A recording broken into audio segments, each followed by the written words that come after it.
Oh, sabi ng kumari nyo, voice over ko daw itong video niya.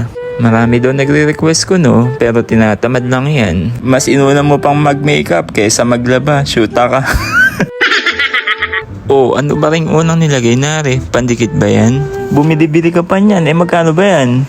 Sa akin libre lang yan. Pambihira, oo. Pinapahid mo lang sa kumot, sana hinipon mo na lang. Sinasayang may pinagpagurang ko.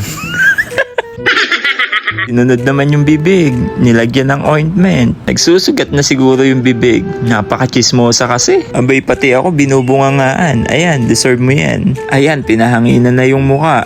Mukhang alangan naman yung electric fan. Windmill dapat para sakop yung buong muka. Syempre, joke lang. Baka hindi na ako payagan sumabong ni Mare. Sunod, kumuha naman siya ng itlog na pula. Nagutom yata. Teka, mali pala. Ipapahid pala sa muka. Akala ko nagutom Palagi kasing gutom yan. Halata naman sa muka. Akala mo lang maamo mukha niyan. Pero nagiging dragon yan pag gutom. Hilig-hilig kumain. Wala namang hilig magluto. Yun lang.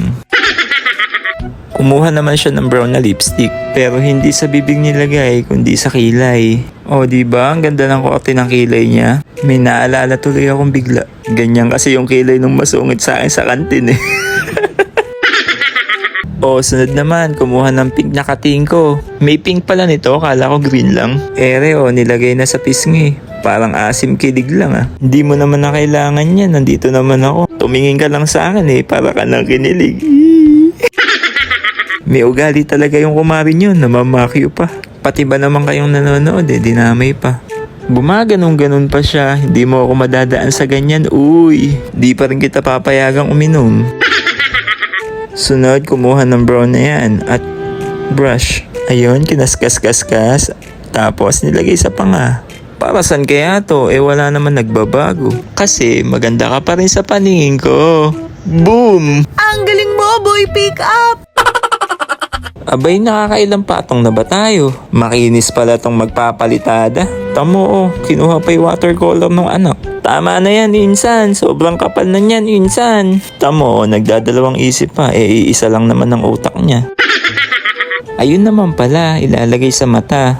Ba't ba ganun? Parang black eye lang. Gusto mo pala niyan, dapat nagpasundo ka na lang sa akin. Kaso alam ko namang gaganti ka, kaya yan na lang ilagay mo. Oh, ano ba tong kinuha mo na to? Oh, sanay na sanay ka dyan. Abay, tama na. Masakit na. Lipstick naman pala, Mare. Masyado kasing madudumi utak nyo. Nadadamay tuloy ako. Napagkabait ko kaya may hilo nga ako sa ulo Tsaka malapit ako kay San Pedro. May manok din kasi ko. Aso tinamaan. Ayun, gegewang-gewang. Mahalik-halik ka pang shoota ka. Hindi mo ako madadaan dyan, uy.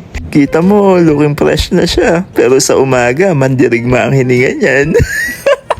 At eto na, yung kinalabas eto na yon.